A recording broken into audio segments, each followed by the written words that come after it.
The Seven Sorrows of Mary. Permit me, O Mary, to remain near the cross, that I may share with you in the passion of Jesus. Meditation. We find in Simeon's prophecy the first explicit announcement of the part of the Blessed Virgin who was to have in the passion of Jesus. Thy own soul a sword shall pierce. Luke 2:35. This prophecy was fulfilled on Calvary. Yes, O Blessed Mother, says Saint Bernard, a sword has truly pierced your soul. It would penetrate your son's flesh only by passing through your soul. And after Jesus had died, the cruel lance which opened his side did not reach his soul, but it did pierce yours. His soul was no longer in his body, but yours could not be detached from it. This beautiful interpretation shows us how Mary, as a mother, was intimately associated with her son's passion. The gospel does not tell us that Mary was present during the glorious moments of the life of Jesus, but it does say that she was present on Calvary.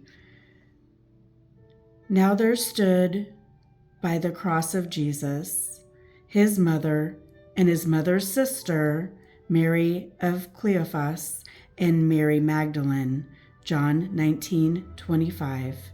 No one had been able to keep her from hastening to the place where her son was to be crucified, and her love gave her in her courage to stand there, erect near the cross, to be present at the sorrowful agony of the death of the one whom she loved above all, because he was both her son and her God.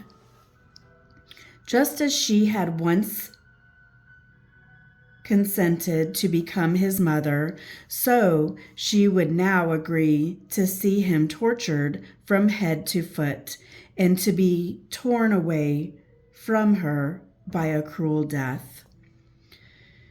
She not only accepted, she offered. Jesus had willingly gone to his passion, and Mary would willingly offer her well-beloved son for the passion, and Mary would have glory of the most holy Trinity, the salvation of men.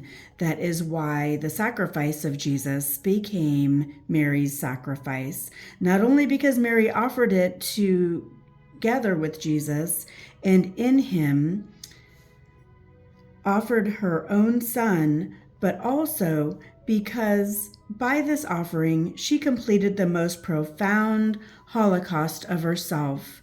Since Jesus was the center of her affections and of her whole life, God, who had given her this divine Son, asked on Calvary to return of his gift. And Mary offered Jesus to the Father with all the love of her heart, in complete adherence with the divine will. The liturgy puts on the lips of Our Lady of Sorrows these touching words: O you who pass by the way, attend and see if there be any sorrow like to my sorrow. Yes, her grief was immeasurable and was surpassed only by her love, a love so great that it could encompass that vast sea of sorrow. It can be said of Mary, as of no any other creature, that her love was stronger than death. In fact, it made her able to support the cruel death of Jesus. Who could be unfeeling in contemplating the Mother of Christ suffering with her Son, chants the Stabat Mater, and immediately it adds, "O Mother, make me feel the depth of your sorrow so that I may weep with you. May I bear in the heart the wounds of Christ. Make me share in his passion and become inebriated by the cross and blood of your Son. In response to the Church's invitation, let us contemplate Mary's sorrows, sympathize with her, and ask her for the invaluable grace of sharing with her in the passion of Jesus.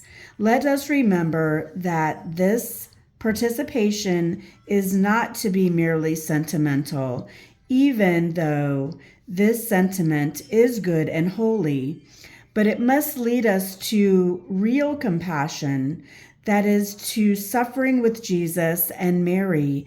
The sufferings God sends us have no other purpose.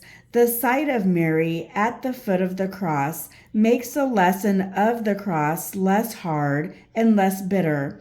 Her maternal example encourages the cross less hard and less bitter. It encourages us to suffer and makes the road to Calvary easier. Let us go then with Mary to join Jesus in Golgotha.